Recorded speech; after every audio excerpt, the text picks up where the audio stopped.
happy memory in my life would have to be when I started my rock collection. Many of close family members and friends don't know this about me, but when I was younger, I didn't have any friends. With my family, like I didn't have anyone I can go up to and say, hey, this is what I'm struggling with right now, or like, I'm always feeling this way. Like, I didn't have that.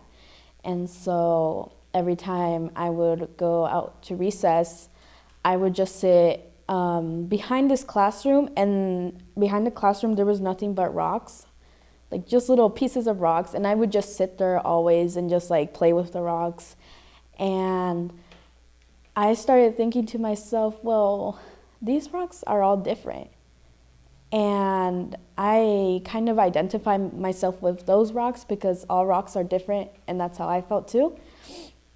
And I also remember how people just like, people don't really necessarily like think about every day like what they're walking on. And as I noticed the rocks, I'm like, these little things are supporting me. And I'm just like, I wish I was like that. I wish I was strong and able to support not just myself, but so many people. And I just started collecting them. And each time I would collect one, I would be like, oh, this reminds me of being like certain crystals there were that like, I believe it's called an amethyst. They're purple. And usually it's for calming yourself. And so, I'm like, this is when I need to calm myself down. And so I would like separate them in different categories. And there would be moments in my life where I didn't have a way to get out of the situation I was in. And so I would always turn to my rocks because they wouldn't be like, oh, well, whatever you're doing, get over it. Because when I would come to great difficulty, I would go to my parents and they would tell me, well, you know what, you should just suck it up. It's something that you shouldn't be crying over. You have depression. You're too young to have that. And for me, it was like, well, I don't understand. I don't think someone has to be too young to have something or too old to have it. And so for me, that was very hard. And as I grew up, my rocks were always a foundation for me. In every situation that came along, any obstacle, I would always turn to my rocks because I know that they were like in a way, like my little safe space. And it's just also like a daily reminder for me, like to not give up. And if I break, I'm able to like kind of build myself back up. Throughout the years, I would say yes. I came out to my mom when I was 13 because it was just so much for me, and I just had to tell someone. Because I didn't know what to do. I didn't know who to go to because I just didn't have friends. And if I would tell someone that I kind of had trust in, I feel that they would tell everyone, and I'd rather be the first one to tell my parent or whoever.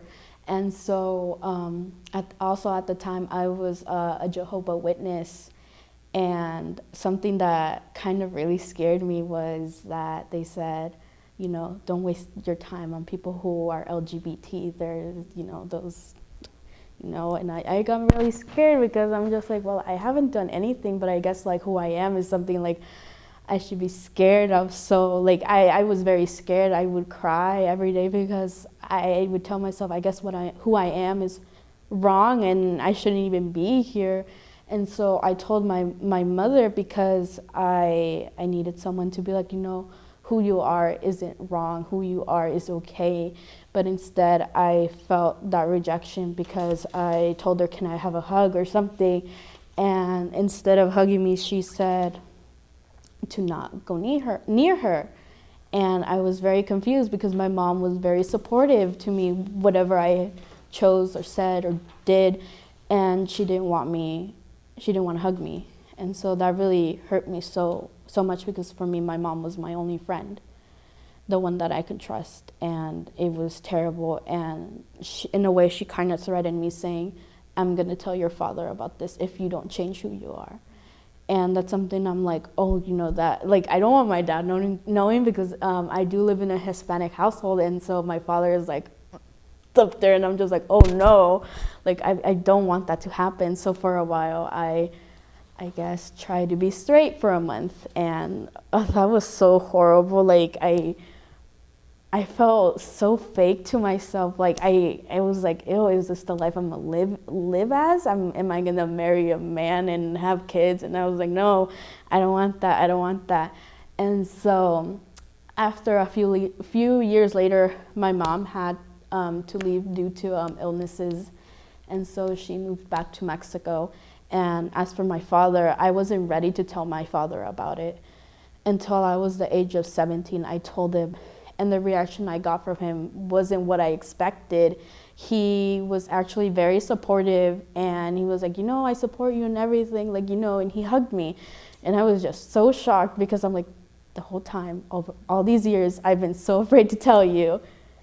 And I was just like, this isn't fair. Like, I needed the support now. I mean, I do need it, like right now, but like, why? And then he's like, I kind of figured it out and I wanted you to tell me. I didn't want to, like, interrogate you because I don't think that's right. And so I said, I appreciate it. And now my father is very, like, supportive, like, whatever I want to do. Like, I got my first haircut, I believe, last year. And I was so happy. Like, my dad was like, I'm just trying to, like, if it's going to make you feel happy and comfortable, and it's also going to help you, like, take one thing off your back that's making you anxious, depressed, then I'm willing to do anything. And that's something that I do appreciate from my father for doing. I did grow up in a Hispanic household, and for them growing up in Mexico, like, seeing someone that was gay, they would immediately out them and mistreat them. And as for here, I feel that maybe the fear my mom had of me coming out was she didn't want people to mistreat me, but people were already mistreating me either way.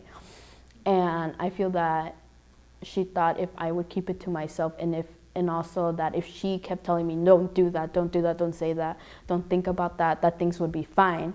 But at the same time, I feel that she didn't understand that was making it worse, keeping everything in and not able to express emotions, not able to express, like, things that I'm dealing with, that I wanted her to understand where I was, like, what was happening at school.